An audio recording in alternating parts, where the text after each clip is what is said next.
esto, digamos, esto entraría ya dentro un poco del tema político, pero yo pienso que también tiene una vertiente religiosa, ¿no? Cabe señalar que, digamos, dentro de la rama suní del Islam, desde la Edad Media se fue desarrollando una corriente extremista, para entendernos, ¿no? Con algunos pensadores como Ibn Taymiyya, etcétera. Estas personas pues se caracterizaban, estas corrientes, por su rigorismo y su takfirismo. Takfiri es un término que en árabe significa que el otro no se le niega al otro la categoría de musulmán, por sus supuestas desviaciones doctrinales, ¿no? Entonces, en el siglo XVIII aparece una corriente extremista llamada wahabismo, ¿no? En Arabia. Su fundador fue Mohammed ibn Abdul Wahhab, era un clérigo, un pensador que, digamos, pues abogaba por un Islam muy, no sé cómo decirlo, ¿no? Totalmente despojado del tema espiritual, muy apegado a una letra sin ningún tipo de, digamos, de lectura espiritual de los textos, sino más bien unos textos rigoristas y muy normativistas. Este hombre pues salió con la familia al Saud, ¿no? Y juntos pues fundaron lo que hoy es Arabia Saudí. ¿Por qué digo esto? Porque esta corriente, a través de los últimos años, pues debido sobre todo a la influencia saudí, mediante dinero, mediante digamos difusión de este pensamiento, pues se ha extendido por el mundo musulmán. Yo pienso, en mi opinión, como si fuera un tumor canceroso. ¿Por qué? Porque se caracteriza pues por un extremismo que sobre todo tiene como víctimas a los otros musulmanes, a los que se considera pues desviados, etcétera, ¿no?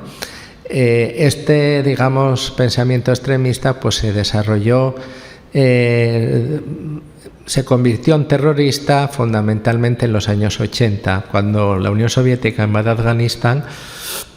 Estados Unidos, Arabia Saudita y otros países que eran hostiles a esta presencia financiaron a estos grupos con el fin de echar a los soviéticos de Afganistán, cosa que consiguieron.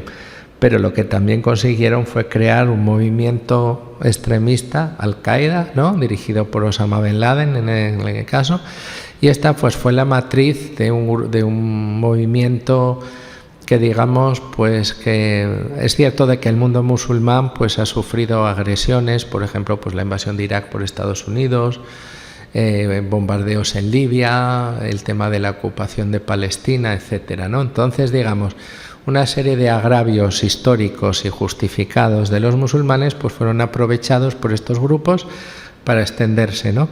Y eso es lo que ocurre hoy en Irak. Hoy en Irak hay un grupo que mal llamado Estado Islámico, Daesh, ¿no? Que forma parte de esta corriente wahabí, que considera a los chiitas como como una corriente desviada, etcétera y demás, pues ha declarado la guerra no solamente en Irak, sino en más países de la región. Hoy, por ejemplo, vemos que Libia, Egipto y Siria, Líbano, muchas naciones sufren el terrorismo, ¿no?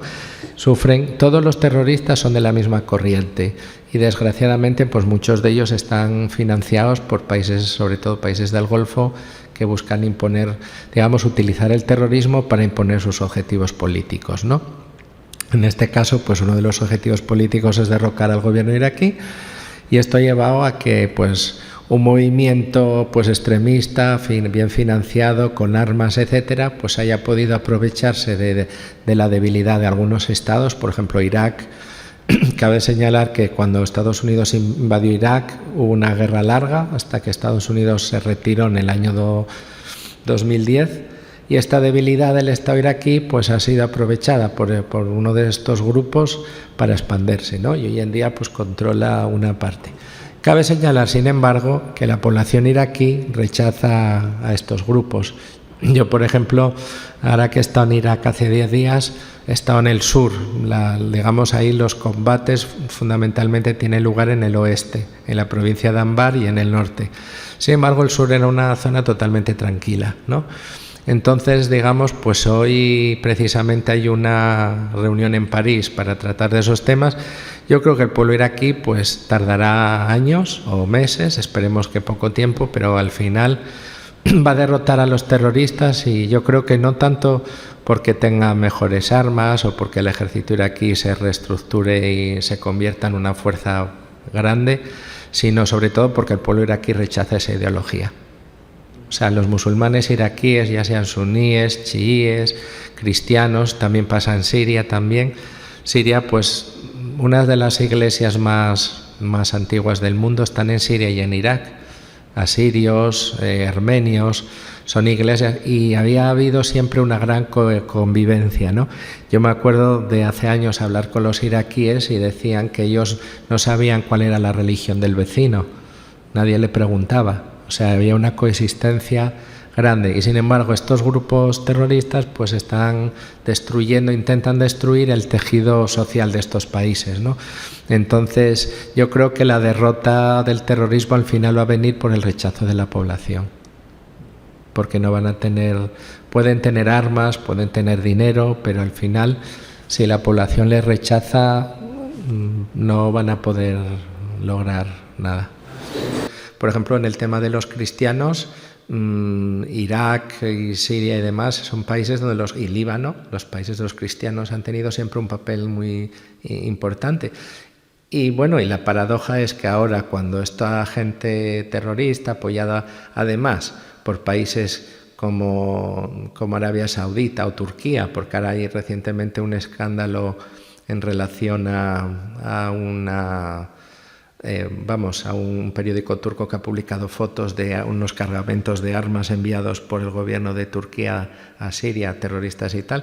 Quiero decir que lo paradójico es que los países occidentales y sobre todo sus aliados pues son los que están contribuyendo a destruir ese tejido social y a la presencia de los cristianos. O sea, los cristianos, por ejemplo, ahora mismo hay una provincia siria, en Idlib, que han vivido los cristianos 2000 años allí, y ahora mismo los grupos terroristas que están apoyados por Turquía, por Arabia Saudita, quiero recordar que Turquía es un país de la OTAN, pues han echado a los cristianos literalmente de allí. O sea, que esa es la paradoja, que la política occidental está, en ese caso Estados Unidos, pues está destruyendo la convivencia entre comunidades que había existido durante siglos, ¿no? Eso es una cosa triste de decir.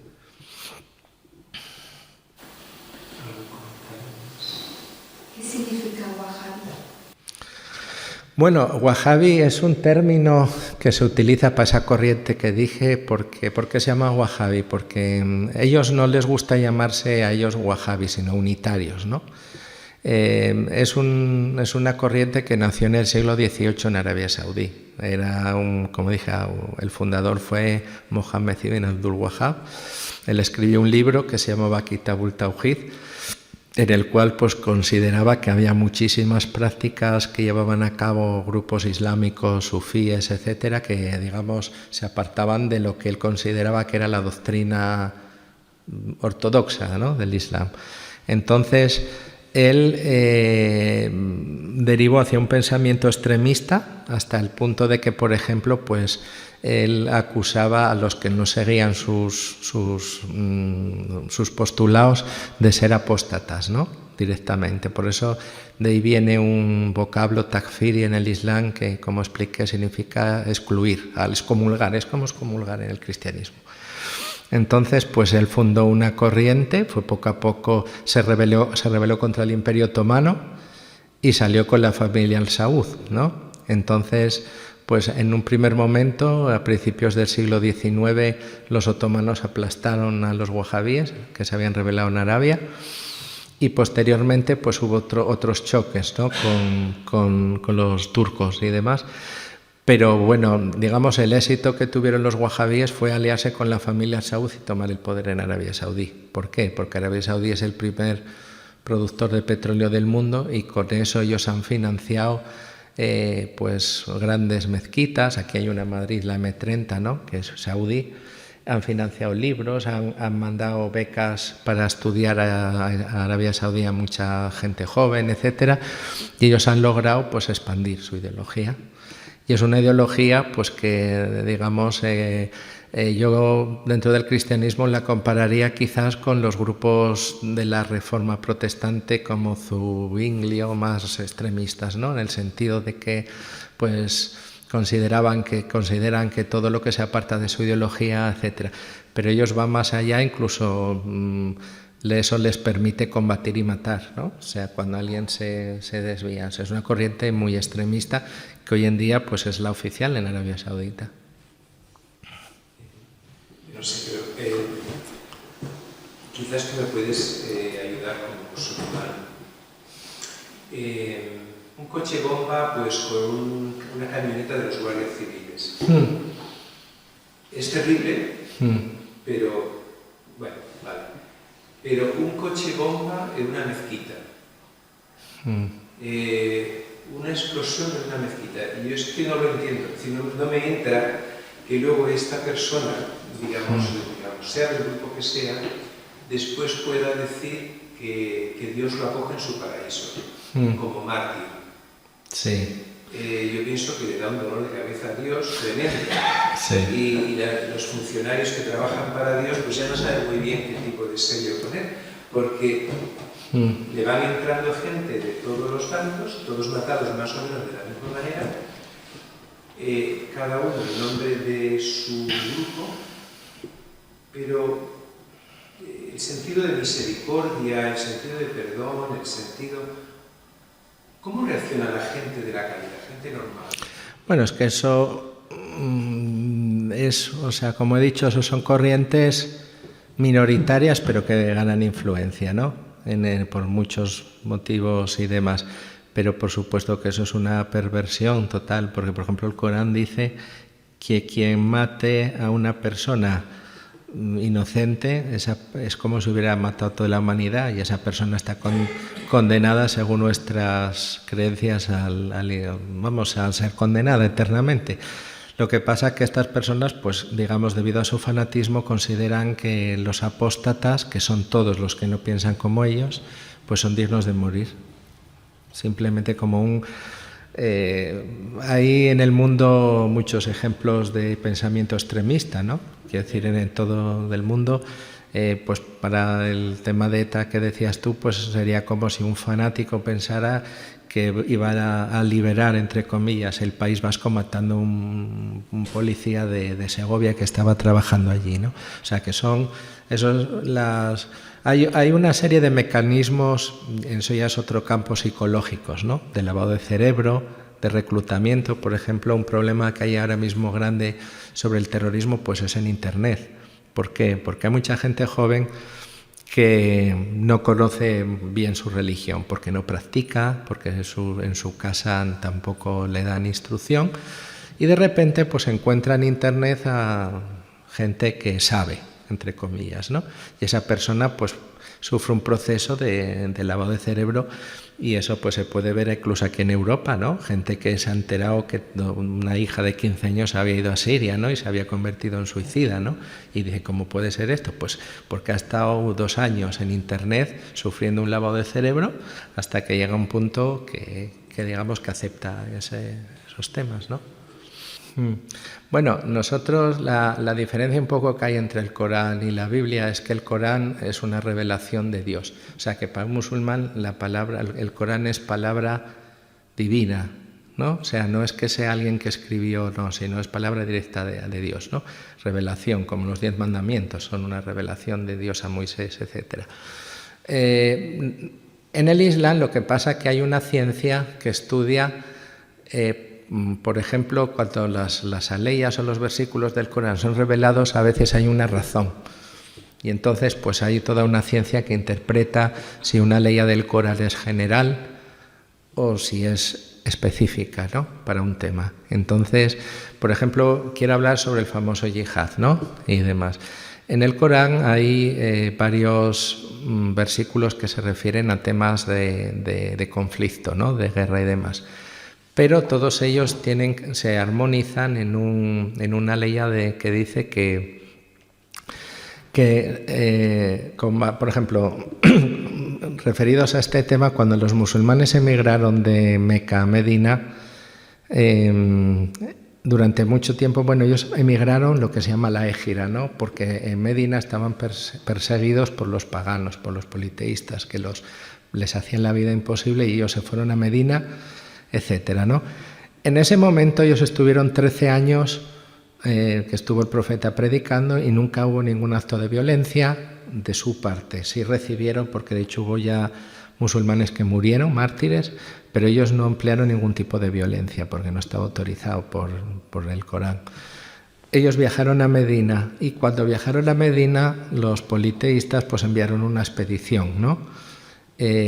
Bueno, les saquearon los que se fueron, les quitaron sus bienes, etcétera. Y entonces, pues cuando ya fueron a por ellos a Medina y demás, hubo una ley que bajó que se decía de eso que decía: combatid contra los que os combatan, pero no seáis los agresores porque Dios no ama a los agresores. Entonces, a partir de ahí, en el Islam se considera que solamente se admite la guerra en defensa propia. ¿Por qué? Porque esa ley ya deja claro que cualquier acto de agresión está condenado por Dios. Por tanto, aquel que ataca a otro, un país que ataque a otro por sus bienes o en el Islam está prohibido este tipo de actuación. Pero además, en el Islam por ejemplo, tiene las primeras normas sobre guerra, porque dice, por ejemplo, ahí cualquier persona lo puede corroborar, porque hay mucha información sobre eso. Pues, o sea, en el Islam se prohíbe, por ejemplo, destruir cosechas, hacer daño, o sea, lo que se llama destrucción indiscriminada, destruir casas, destruir cosechas, destruir animales, matar a civiles, eso está prohibido en el Islam. Sin embargo, hoy en día, pues vemos que eso no, como tal, no se cumple, pero esa es la ley. O sea, que había muchos límites a la violencia. El tema yihad, por ejemplo, en yihad no significa guerra santa, como a veces se traduce. Se dice esfuerzo. Y yihad en árabe, el árabe es un idioma semita y los idiomas semitas, como saben, son troncales, tienen consonantes que, digamos, según se va mezclando con las vocales, hacen palabras de una familia. Por ejemplo, en árabe escribir es kataba, el verbo escribir. Y a partir de ahí, por ejemplo, pues biblioteca maktaba, el escrito maktum, o sea, toda es la KTB, se van añadiendo. Entonces, ¿cuál es la raíz de yihad? Yahada, el verbo esforzarse. Por tanto, el yihad significa esfuerzo en árabe. Entonces, a veces pues se manipula, se dice la yihad cuando es masculino, es el yihad, no es la yihad, es el yihad. Hay un hadith del profeta que decía que hay dos tipos de yihad. Uno es el yihad dicial, el grande, que es la lucha contra el ego, contra lo que nos lleva el ego a hacer, ¿no?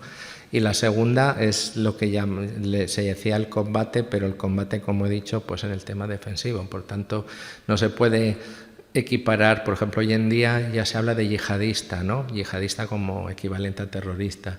Y eso, o sea, eso puede estar motivado porque efectivamente muchos terroristas pues actúan en nombre de la religión, pero eso realmente desde un punto de vista doctrinal islámico no se puede justificar que alguien cometa un acto de terrorismo.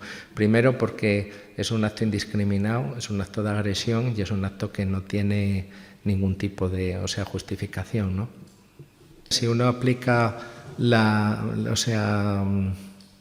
si uno aplica las enseñanzas islámicas del profeta, pues no puede cometer actos violentos, como he dicho, de agresión, ¿no? Entonces, para eso no hace falta reinterpretar, lo que hace falta es seguir la enseñanza original.